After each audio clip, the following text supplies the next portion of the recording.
Bocah ini menggunakan buah pinus untuk meledakkan pesawat. Dia berlari pulang dan memberitahu ibunya. Tapi dilempar keluar rumah lagi. Jangan menoleh. Ketika dia menoleh, rumahnya terbakar. Dia berkeliaran di hutan. Memanggil-manggil dalam ketidakberdayaan. Bu. Tapi musuh masih tidak berniat melepaskannya. Tapi anak itu masih berdiri dengan tabah. Kalau haus, minum air hujan. Kalau lapar, cari sesuatu yang bisa makan di hutan. Bertemu hewan liar, dia mengambil dahan sebagai senjata. Anak itu akhirnya melarikan diri dari hutan. Pergi ke tepi sungai untuk minum air. Dia hendak pergi tapi segera melihat 3 tentara golongan musuh. Dia buru-buru bersembunyi di bawah pohon. Tetapi ketika dia lihat ke atasnya, dia melihat seekor ular. Memikirkan 3 orang itu lebih menakutkan daripada ular. Dia menutup ketat mulutnya dengan tangannya. Tidak berani mengeluarkan suara apapun. Tidak lama kemudian, mereka pergi. Anak itu bergegas ke tepi sungai. Ambil makanan tersisa musuh dan makanlah dengan cepat. Tidak lama kemudian, anak kecil terbaring tak sadarkan diri di hutan. Melihat Landak di sampingnya berbisik. Landak, bisakah kamu memanggil seseorang untuk menyelamatkanku? Setelah itu, dia koma lagi. Pada waktu ini 2 pengintai Uni Soviet menemukan bocah itu. Dan bawa dia kembali ke kamp tentara. Ketika komandan melihat anak itu yang dibawa kembali oleh tentara, dia juga terkejut. Pada titik ini, anak kecil itu berbicara. Apakah Landak kecil menyuruh paman menyelamatkan saya? Komandan yang serius juga menjawab bersama dengan bocah itu. Betul, nak. Ketika komandan menanyakan namanya, dia perlahan mengulurkan tangan dan meraih tangan komandan. Sergei Aleskov. Ketika tentara bertanya kemana orang tua Sergei pergi. Dengarkan kata-kata ini. Sergei tidak bisa menahannya lagi. Melihat anak itu menangis, semuanya mengerti. Tapi ini adalah garis depan medan perang. Sergei dibawa ke rumah sakit belakang untuk perawatan. Perawat melihat anak laki-laki penuh dengan luka di tubuhnya, mereka sangat patah hati. Dengan pertanyaan yang ditanyakan anak itu. Perawat semua sangat sabar dalam menjawab. Bahkan komandan yang baru saja kembali dari medan perang melihat bocah itu. Dia tersenyum senyuman yang waktu lama belum terlihat. Melihat Sergei ingin menyentuh pistol. Dia segera mengeluarkan amunisi. Beri dia pistol untuk dimainkan. Setelah komandan keluar, perawat memohon padanya membiarkan bocah itu tinggal di kamp tentara. Tetapi komandan segera mengubah ekspresinya dan berkata, mustahil. Anak-anak tidak termasuk dalam medan perang. Tidak ada yang termasuk dalam medan perang.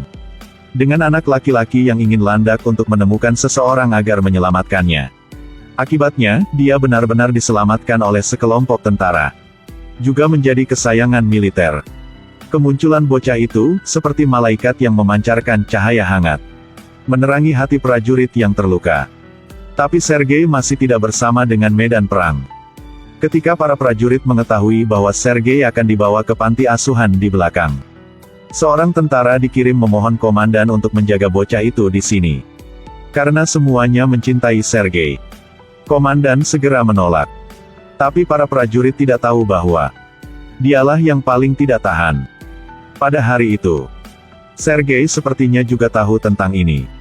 Air matanya mengalir, ucapkan selamat tinggal pada komandan. Komandan tidak tahan untuk menatap matanya. Buru-buru mengeluarkan pistol yang telahnya mengukir sejak lama dan memberikannya padanya. Tapi anak laki-laki itu memeluk komandan dengan erat dan berkata, aku sangat takut mereka akan membunuhmu. 2 kata menusuk hatinya. Sekarang dia sadar. Dia dan para prajurit adalah pendukung terakhir bocah itu. Apakah kamu ingin menjadi anak laki-lakiku? Apakah saya diizinkan? Ketika para prajurit mengetahui bahwa Sergei diizinkan untuk tinggal. Begadang semalaman menjahit seragam militer untuknya. Sergei berlarian di kamp militer dengan seragam militer. Tiba-tiba, pesawat musuh menjatuhkan bom. Dia langsung dipeluk dan dilempar ke parit. Ini adalah pengalaman medan perang pertama anak itu. Setelah peperangan itu, dia mendongak dan terlihat para prajurit terluka parah. Sergei khawatir keselamatan ayahnya. Buru-buru berlari untuk bertanya bagaimana ayahnya. Seorang perawat membawanya ke tempat lain dan berkata, kamu sudah menjadi tentara. Jangan main-main di sini. Jadi dia berlari ke tenda, membawa air untuk para prajurit yang terluka. Ketika dia selesai membawa air untuk seorang prajurit yang terluka, seorang memintanya untuk melihat surat yang dikirimkan keluarganya kepadanya. Meskipun anak itu buta huruf, tetapi karena dia tidak ingin mengecewakannya, dia tetap membacanya dengan keras. Untuk membuat semua orang tidak terlalu sedih, Sergei berdiri di podium dan bernyanyi untuk didengar semua orang.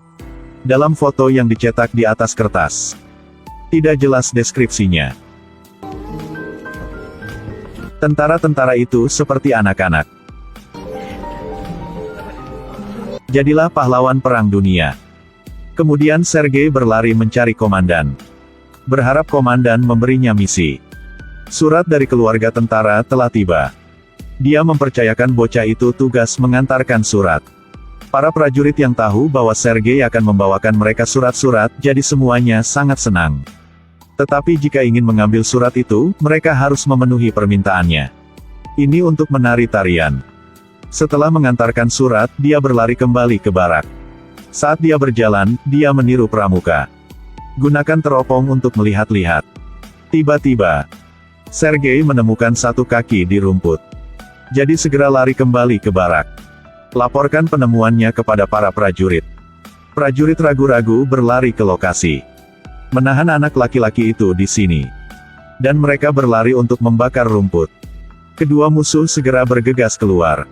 Sergei masih menarik telegraf dari tumpukan rumput. Kembali ke barak, Sergei melaporkan kepada komandan bahwa misi telah selesai. Sama sekali tidak menyebutkan dia telah menemukan dua musuh. Tapi tidak lama kemudian, musuh menyerang barak. Anak laki-laki 6 tahun mengatasi hujan peluru. Bawa kotak P3K untuk tentara di garis depan. Tubuh kecil itu dengan terampil menyeberang melalui parit. Saat dia membawa obat, para prajurit menyuruhnya untuk bergegas kembali ke ruangan komando untuk menghindari bom. Tapi anak itu menggelengkan kepalanya ingin tinggal dan membantu para prajurit. Sergei Aleskov segera patuhi perintah. Ya Kapten. Setelah kembali ke ruang komando, Sergei mendengar utusan itu mengatakan saluran telepon terputus. Komandan memerintahkan utusan itu untuk memperbaikinya. Sergei juga mengejar utusan itu. Dia berjalan sambil menjatuhkan tali. Anak itu juga mengikuti tali.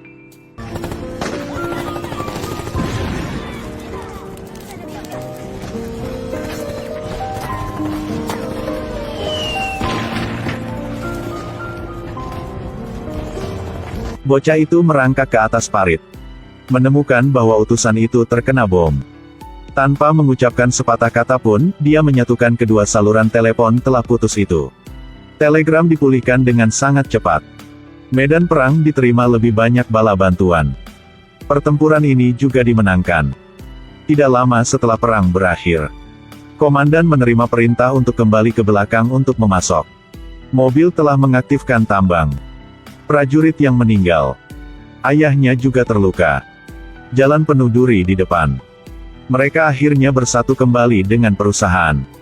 Kembali ke ruang komandan. Sergei meminta komandan untuk memberinya misi.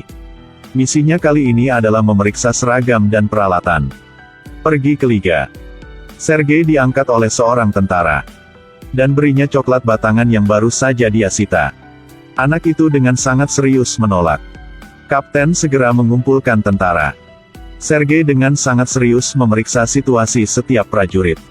Karena tidak bisa menulis, jadi dia meminta kapten untuk membuat catatan untuknya. Kembali ke kamar komandan, Sergei menyerahkan catatan misi. Jenderal yang duduk di sana juga sangat memuji anak itu. Malam hari, komandan mengajak Sergei jalan-jalan. Tiba-tiba, pesawat musuh tidak berhenti menjatuhkan bom. Sergei dengan terampil melompat ke parit. Tapi komandan itu dimakamkan di parit. Sergei buru-buru berlari untuk memindahkan cabang. Bagaimana bisa seorang anak laki-laki berusia 6 tahun memindahkannya? Hanya bisa pergi mencari orang lain untuk membantu. Untungnya, komandan diselamatkan tepat waktu. Melihat ayahnya terbungkus perban, Sergei, yang selalu ulet, sekarang meneteskan air mata. Ayahnya harus menghiburnya, dia menyeka air mata. Tidak lama kemudian, perang telah berakhir. Sergei dan pasukannya meninggalkan medan perang. Ekspresi berani anak laki-laki itu di medan perang juga diakui dan dipuji oleh para prajurit. Sergei menerima medali kehormatan. Menjadi prajurit sejati.